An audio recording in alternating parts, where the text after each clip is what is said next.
Next week when you come to class, we're going to be starting novels. And there'll be several different novels happening in the room. Different students will be reading different novels. But the one thing that all the books will have in common will be the theme. And earlier this week we talked about theme being the big idea in the book. Something that the author wants you to take away from the book after reading it. Something about people or life. So the big theme in all of these novels will be accepting self and others. But before we start reading, I want us to think about what that might look like and what it might mean. If you don't have the scratch paper that you used for the test today, I'd like you to go back and ask the teacher for it, because I'm going to ask you to write a few things down. There's a fourth box on the page, or at least a space, and I want you to fill that in with some thoughts from this video. All right, the first one is I want you to think about a time in your life when you felt out of place. You don't have to write it down, actually, this one. We'll write at the end, but I want you to think about a time. What did you feel like? How did you react? And how did you overcome it? Okay, well, I'm going to ask you those questions next week, and maybe some people will share. Now, to look at a theme in a book, we're going to use a picture book, and it's a children's book. But sometimes I think it's easier to understand these big ideas when we're working with a simpler book. And so when we go to your novel and we read it over 3 or 4 weeks, you'll be able to connect with this book and understand that theme just a little bit better. So this book is called One Green Apple by Eve Bunting. This is my second day in the new school in the new country. There are to be no lessons today because we're going somewhere. Other days will not be like this one. Tomorrow I will go again to the class where I will learn to speak English. Mothers drive us to the start of an orchard where a hay wagon is waiting. We climb on and lean against the bundles of hay.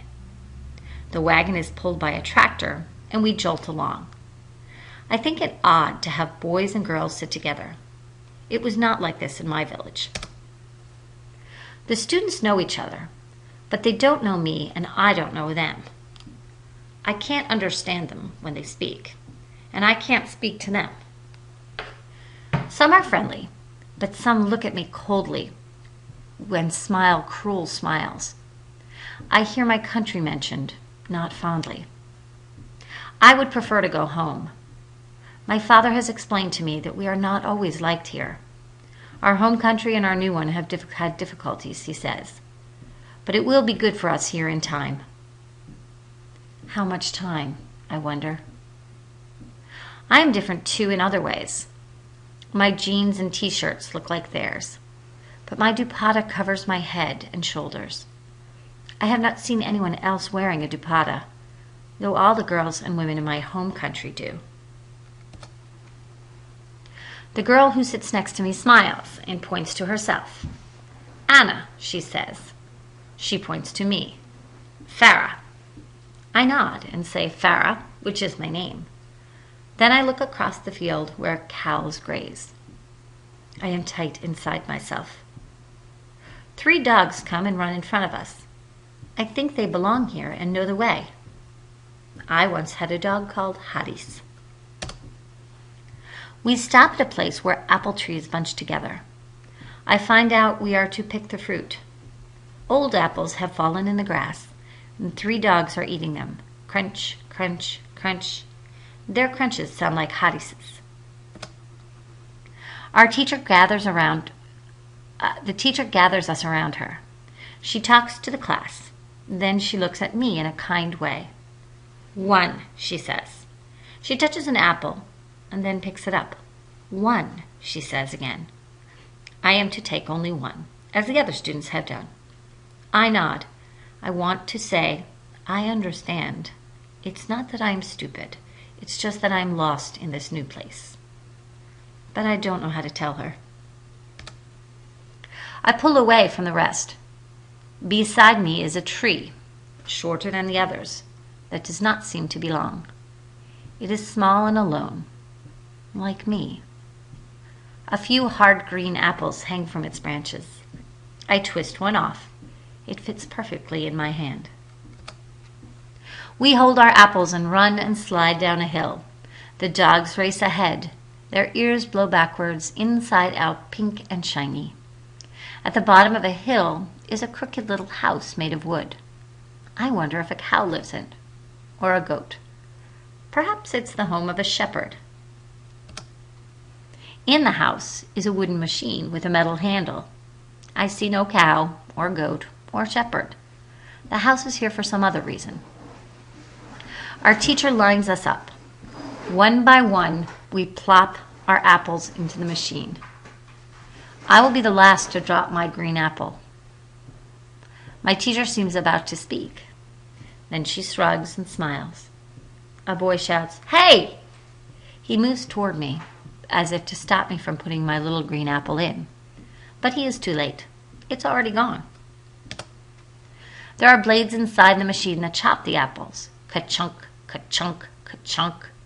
The students begin to push on the handle that presses the chopped up apples. The skin and the pulp stay in the bag while the juice flows through. I hang back, not sure if I should be with the others. Pushing the handle must be hard. They lean against it and grunt. I'm strong. I can help. I take a step toward them. Anna calls and waves me to come beside her. A boy makes a place for me on the handle between them. I'm pleased.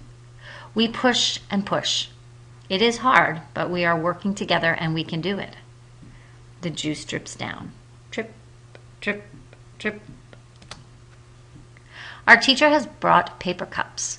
We line up again and fill them and drink. We lick our lips. I think I taste my special apple. Apple cider, Anna says. That must be what we're drinking.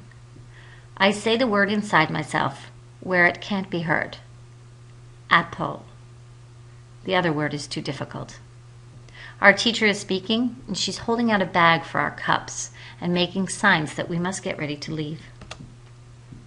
Anna sits next to me in the wagon as we ride back. There's a boy on my other side. Jim, he says, and points to himself. I nod. Jim, I say silently. Hay tickles my arms and makes Anna sneeze. It smells of dry sunshine. Jim pats his stomach and a belch jumps from his throat. Everyone laughs. I do too. Laughs sound the same as at home, just the same. So do sneezes and belches and lots of things.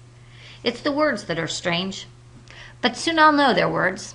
I will blend with the others the way my apple blended with the cider.